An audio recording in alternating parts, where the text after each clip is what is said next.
apakah azan salat subuh yang berlaku di tanah air kita ini sudah tepat atau kecepatan? Tentunya kita terkadang ada yang mengatakan azan yang subuh yang kita dengar sekarang kecepatan 15 menit, ada yang mengatakan kecepatan 20 menit. Adapun waktu azan salat duhur, asar, maghrib dan isya tidak ada perselisihan. Setahu saya tidak diperebutkan di sini ya. Tetapi masalah azan salat subuh memang ada perselisihan. Dan ternyata perselisihan ini bukan cuma ada di tanah air.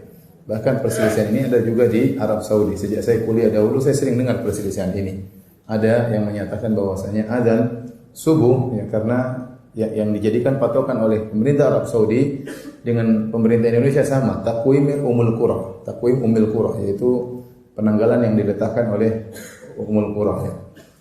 Nah, yang benar bagaimana? Dua-duanya punya dalil. Demikian juga ulama di sana berselisih ya. Para ulama kibar seperti Syekh Shalih Al Fauzan, kemudian Mufti Kerajaan Arab Saudi Syekh Abdul Aziz Al Utsaimin, dan sebelumnya juga Syekh Abdul Aziz bin Baz rahimahullahu taala, kemudian juga Menteri Agama Syekh Shalih bin Abdul Aziz Al Utsaimin. Demikian juga banyak ulama mengatakan bahwasanya waktu yang ada sekarang ini sudah tepat. Bukan kecepatan tapi sudah tepat. Sebagian ulama yang saya tahu seperti Syekh Sa'ad Al-Fathlan ya menyatakan bahwasanya waktu yang ada sekarang azannya itu kecepatan 15 menit atau lebih daripada itu ya. Terus yang benar yang mana? Yang benar ya, kalau mau tahu benar tentunya kita harus praktek mana yang lebih benar. Dan dua-dua sumbernya terpercaya ya. Tetapi kalau antum tanya kepada saya lebih condong kepada pendapat ulama kibar, Shalih Fauzan, kemudian Syekh bin Baz ya. Tentunya mereka tatkala membenarkan takwim Ummul Qura, mereka tidak sembarang. Mereka tentu punya tim untuk mengecek fajar muncul kapan. Takwim Ummul Qura yang sekarang dipakai di tanah air dan juga di Arab Saudi menyatakan bahwasanya jika matahari letaknya minus 20 derajat sebelum terbit ya, maka sudah nampak fajar shadiq ya. Dan ini yang diperdebatkan oleh sebagian orang, sebagian astronom. Kata mereka minus 20 belum kelihatan fajar shadiq ya. Harus ditambah lagi entah minus 17 ya, semakin mendekat ke arah cakrawala, minus 20, minus 19, minus 18, semakin dekat cakrawala matahari semakin apa? Cahaya semakin kelihatan. Paham? Nah, apakah minus 20 derajat di bawah cakrawala sudah kelihatan fajar? Ini diperselisihkan. Pemerintah Indonesia dan juga pemerintah Arab Saudi mengambil hal ini, bahwasanya minus 20 sudah kelihatan apa? Fajar. Sebab Allah mengatakan tidak harus dinaikkan. Entah minus 17, setiap derajat itu 4 menit. Berarti kalau minus 15 berarti kecepatan 20 menit. Kalau minus 16 berarti kecepatan 16 menit ya. Mereka yang mengatakan sekarang pun kecepatan, mereka pun berselisih. Kecepatan berapa menit ya. Hadirin hadirat yang dirahmati Allah Subhanahu wa taala. Saya lebih condong kepada bahwasanya azan yang dikumandangkan sekarang sudah tepat. Kenapa? Pertama dari sisi itu pilihan para ulama kibar ya. Ulama besar ya, bahkan mufti kerajaan Arab Saudi, kemudian Syekh Shalih Fauzan dan Menteri Agama Syekh Shalih Al Utsaimin, dan mereka orang-orang yang kita akui ilmu mereka dan kita akui ketakwaan mereka, dan mereka tentu tidak sembarang. Yang kedua, kalau kita lihat praktek dalam hadis-hadis Nabi, disebutkan Nabi SAW selesai sholat subuh itu ya, seorang baru mengenal teman duduknya. Kata dalam hadis, wa kana yanfatilu min salatil ghadati hina ya'rifu rajulu jalisahu. Rasulullah SAW selesai dari salatnya tatkala seorang baru mengenal temannya, teman duduknya. Jadi assalamualaikum warahmatullahi, assalamualaikum warahmatullahi, selesai salat subuh, dia baru kenal, oh kamu si fulan. Sebelahnya dia belum kenal ya. Jadi masih remang-remangnya sangat tinggi sehingga yang dikenal baru di sampingnya. Demikian dalam hadis yang lain, kana Rasulullah SAW yusalli al-fajr wa yashhadu ma'ahu nisa'un minal mu'minat mutalaffi'atin bimurutihinna la ya'rifuhunna ahadun minal ghalas. Rasulullah SAW salat subuh, ternyata ibu-ibu juga ikut salat subuh bersama Nabi sallallahu alaihi wasallam. Dan setelah selesai salat subuh tidak ada yang mengenal ibu-ibu tersebut. Mereka lihat ini perempuan, tetapi siapa ibu-ibu ini tidak ada yang kenal. Kenapa?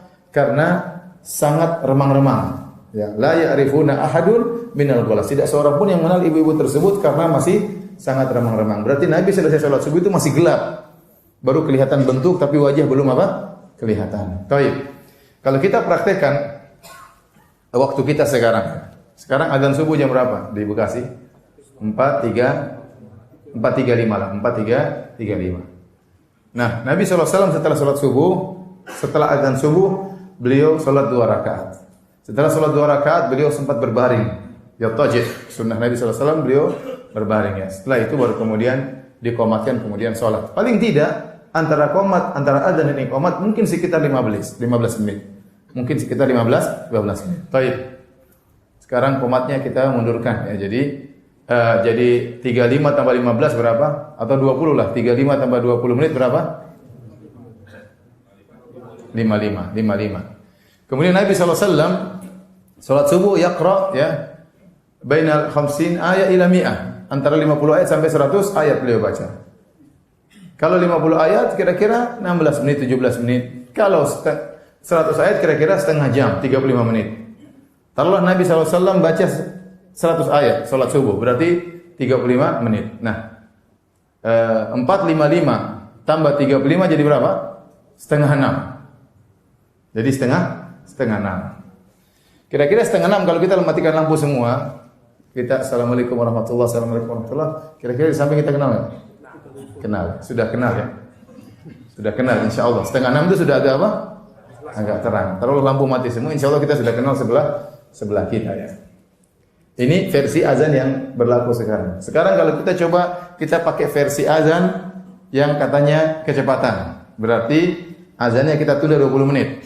Kata mereka sampai 20 menit ya. Baik, harusnya azan 4.35 jadi 4 berapa? 4.55. Baik, azan. Setelah itu tunggu qomat 15 menit. 45, 55 tambah 15 berapa?